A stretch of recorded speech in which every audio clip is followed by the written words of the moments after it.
Bago ka mag-invest, ito muna gawin mo para di masayang ang pera mo. Nag-iipon ka naman pero aminin natin, tuwing may naririnig kang investment, ang unang pumapasok sa isip mo, paano kung malugi? Paano kung masayang lang lahat ng pinaghirapan ko? Masakit malugi, pero alam mo kung ano yung mas masakit? Yung nag-invest ka ng hindi handa, walang plano, walang proteksyon, walang alam. Doon talaga nauubos ang pera ng tao. Sa maling desisyon, bago pa man magsimula. Kaya bago ka mag-invest kahit piso, huwag kang lalaktaw. Panoorin mo ito hanggang dulo dahil ipapakita ko sa iyo ang step by step kung ano muna ang dapat mong gawin para hindi masayang ang pera mo sa maling investment. Ang mga impormasyon na ibinabahagi sa video na ito ay para lamang sa edukasyon at dagdag kaalaman. Hindi ito itinuturing na personal na financial advice. Kumonsulta pa rin sa isang lisensyadong financial advisor bago magdesisyon tungkol sa investments. Madalas nasasayang ang pera mo sa investments hindi dahil malas ka, kundi dahil mali ang entrada. Madalas padalos-dalos tayong pumapasok dahil trending, viral o sobrang hype sa social media. Sabi nila sure daw to kaya sige na. Sumabay ka sa kaibigan o kamag-anak kahit hindi mo naintindihan kung saan talaga napupunta yung pera mo, basta ang alam mo, kumikita raw sila. Ang problema kapag ganito ang approach, walang plano, walang research at wala ring malinaw na goal, doon nagsisimula yung sunod-sunod na problema. Nauuwi sa pagkalugi kasi hindi bagay yung pinasukan mong investment sa kailangan mo. Minsan na-scam ka pa dahil hindi mo na na-check kung legit. May mga naiipit ang pera sa matagal na lock-in kahit kailangan na nila pang emergency kaya napipilitan magbenta sa lugi. Ito yung dahilan kung bakit maraming nasasaktan sa salitang investment. Hindi dahil masama ang investment kundi dahil mali yung paraan ng pagpasok. Kapag buwan-buwan, mas malaki pa rin ang lumalabas na pera kaysa pumapasok, hindi pa investment ang sagot sa problema mo. Kailangan mo munang ayusin ang cash flow mo. Ibig sabihin, unahin mo muna makita kung magkano talaga ang kinikita mo at saan eksaktong napupunta. Magkano sa needs, magkano sa wants, at magkano ang natitira pa para sa savings o future investments. Isipin mo rin ang may utang. Kung may high interest debt ka tulad ng credit card o 5-6, sila yung tahimik na kumakain sa pera mo buwan-buwan. Kahit kumikita ka pa ng 10% sa investment mo, kung 30% naman ang interest ng utang mo, luging-lugi ka pa rin sa dulo dahil mas mabilis lumaki yung utang mo kaysa sa tubo ng investment. Kaya bago ka mag-invest, tanungin mo muna yung sarili mo. May sobra ba akong pera buwan-buwan na hindi para sa bills o utang? Kapag wala, ayusin muna ang budget, bawasan ang gastos at unti-unting ayusin ang utang. Yan ang tunay na first step para hindi masayang ang pera sa kahit anong investments. By the way, kung gusto mo ring magsimula sa pag-aaral ng pera at investments, iniligay ko sa description yung mga top financial books na personally kong nire-recommend. Affiliate links yan. Ibig sabihin, kapag bumili ka gamit yung link, may maliit akong komisyon pero walang dagdag na bayad sa'yo. Sa ganitong paraan, natutulungan mo rin akong makagawa pa ng mga free videos tulad nito. Maraming salamat sa support. Emergency fund, ang perang nakaabang lang para sumalo sa'yo kapag may biglang problema. Nagkasakit, nawalan ng trabaho, o nasira yung gamit na kailangan mo para kumita, tulad ng cellphone, motor, o laptop. Ito yung perang hindi mo gagalawin sa normal na araw. Pero alam mong nandyan kapag may emergency talaga. Mahalaga ang emergency fund para hindi ka napipilitang ibenta yung investments mo sa panahong bagsak ang value niya. Para lang may panggastos ka. Kung walang emergency fund, madalas napapautang ka ulit o nabebenta mo ng palugi yung investments na sana Kung hinayaan mo pa ng ilang taon, kikita pa. Isipin mo lang simple, kung basic gastos mo ay sabihin na nating 15,000 to 20,000 kada buwan. Pwede mong targetin na may at least 45,000 to 60,000 pesos ka or equivalent ng 3 months hanggang 90,000 to 120,000 pesos na equivalent ng 6 na buwan na nakatabi para sa emergencies. Hindi kailangan eksaktong ganun agad. Pwede mong buuin paunti-unti, buwan-buwan. Saan mo ilalagay itong emergency fund? Dapat sa lugar na ligtas, madaling ma-withdraw at hindi mo kailangan maghabol ng mataas na tubo. Halimbawa, regular savings account o mas mataas ng kaunti na deposit product. Basta madaling ma-access kapag kailangan. Ang goal dito ay safety at accessibility, hindi maximum profit.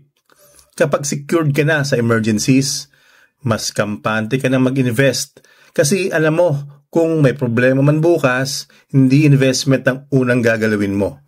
Doon ka nagkakaroon ng lakas ng loob na mag-long term at hindi basta-basta natitinag sa bawat galaw ng market. Bago ka mag-invest, sagutin mo muna to sa isip mo. Para saan mo talaga yung pera na gusto mong ilagay? Pangbahay ba na balak mong bilhin sa ilang taon? Pang-retirement ba sa pagtanda mo? Pang-tuition ba ng anak mo? O gusto mo lang talagang palaguin yung pera nang wala pang specific na gamit? Dito papasok yung tinatawag na time horizon o gaano katagal bago mo kailangan yung pera. Kapag short term, mga 1 to 3 years lang, hindi magandang ilagay sa sobrang volatile na investments na pwede mo magsak bigla sa maling timing. Pero kung long term naman, mga 5 to 10 years o higit pa, mas kaya mong tiisin ng ups and downs kaya mas okay na pumasok sa mas mataas ang risk kapalit ng mas mataas na potensyal na kita. Isipin mo na lang, kung yung pera gagamitin mo na pang down payment sa loob ng 1 taon, huwag mo ilalagay sa investment na pwedeng bumagsak ng malaki bigla. Kasi kapag kailanganin mo na, baka kulang na sa amount. Pero kung yung pera ay para naman sa retirement mo na 20 years pa bago gamitin, okay lang kahit minsan bumaba at tumaas ulit ang value. Kasi matagal pa naman bago mo siya kukunin. Kaya mahalaga ang malinaw na goal. Kapag malabo ang goal, malabo rin kung tama ba yung napili mong investment. Kapag klaro kung para saan at kailan mo kailangan ng pera, mas madali mong makikita kung bagay ba talaga yung investment na tinitingnan mo o mali ang nilalagyan mo ng pera mo. Risk tolerance, ibig sabihin, gaano kalakas ang loob mo sa pagtaas baba ng value ng pera mo sa investment. Ito yung level ng comfort mo kapag nakikita mong umaakyat at bumabagsak yung halaga ng inilalagay mong pera sa paglipas ng panahon. May 3 simpleng profile dito. Una, ang conservative investor. Mas gusto niya yung tiyak at stable kahit maliit lang ang tubo. Basta hindi masyadong nagpa-fluctuate. Pangalawa, moderate. Okay sa kanya ang halo ng safe at medyo risky. Basta balance at may plano. Pangatlo, aggressive. Kaya niya ang malalaking swings sa portfolio. Basta long term ang tingin niya at naiintindihan niya kung saan naka-invest ang pera. Gawin nating interactive. Isipin mo, kung bukas pag-check mo sa app, negative 20% ang investment mo. Matutulog ka pa ba ng mahimbing niyan? Kung hindi ka makakain at iisipin mo yon magdamag, mas malamang na conservative ka. Kung medyo maasiwa ka pero gets mo na normal yon long term, baka moderate ka. Kung chill ka lang at alam mo anong part yan ng laro, mas aggressive ang profile mo. Sa pagpili ng investment, importante itong alam mo. Kung conservative ka, mas bagay sa iyo ang mas stable na instruments na hindi masyadong nagwa-wild ang presyo.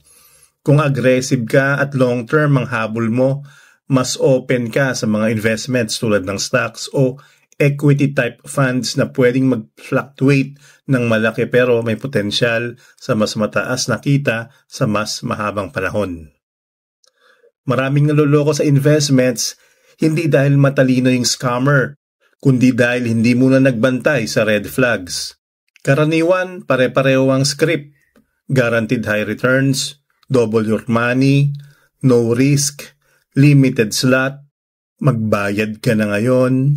Kapag may nagsabi sa iyo na kikita ka ng malaki, mabilis at siguradong sigurado pa, dapat automatic na tataas na ang alert level mo.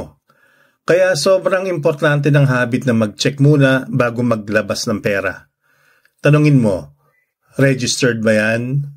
Legit ba yung kumpanya? May malinaw bang produkto o puro recruitment lang? May maayos bang track record o puro screenshot lang ng earnings ang pinapakita? Kahit simpleng pag-search, pag-check sa official regulators o pagtatanong sa mas marunong, malaking tulong na para makaiwas sa problema. Isipin mo lang example si Mark. Inalok siya ng isang scheme. Doble daw pera niya sa loob ng 3 buwan. Wala raw risk. Basta magpasok lang siya ng 50,000 pesos. Ngayon, hindi na siya nagtanong. Nahiya na raw siya mag-verify at na-pressure pa siya sa linyang last 5 slots na lang. Pinasok niya ng buong ipon niya.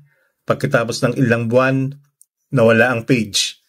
Hindi na makontak ang agent at ubos ang pera niya. Kung nag-check lang sana siya sa regulators, nagbasa ng reviews, o nagtanong sa mas marunong, malamang naisipat na niya na scam na yon bago pa siya makapag-deposit. Yun ang kailangan mong tandaan sa bawat opportunity na dumarating sa'yo. Mas mabuti nang mabagal mag-decide kaysa mabilis maloko. Ang pera, pinaghihirapan. Kaya hindi dapat basta-basta inilalagay sa kahit anong offer na maganda lang pakinggan pero walang matibay na basehan. Ngayon, kung napansin mo, hindi pa tayo nag-i-invest pero ang dami na nating inayos na pera mo. Na-check mo na kung maayos ang cash flow mo, meron ka ng emergency fund na sasalud sa iyo kapag may biglang problema, klaro na rin kung para saan ang pera at gaano katagal bago mo siya kailanganin.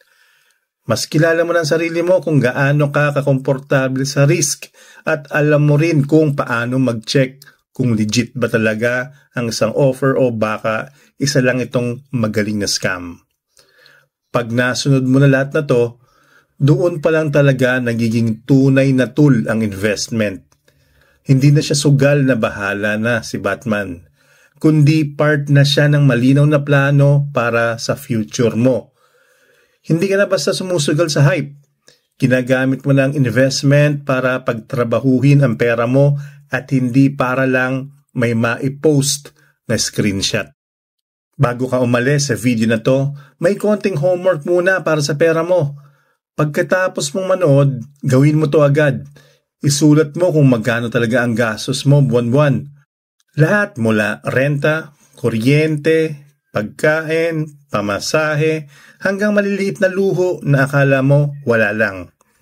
Tingnan mo rin kung ilang buwan pa ang kayang mabuhay ka kung bigla kang mawala ng income gamit lang yung ipon na meron ka ngayon. Para makita mo kung sapat na ba ang emergency fund mo o kailangan habulin pa. Tapos ilista mo yung top 3 goals mo sa pera. Pwedeng pang emergency, pang bahay, pang business, pang retirement, o kahit simpleng gusto kong hindi na laging kapo sa susunod na taon.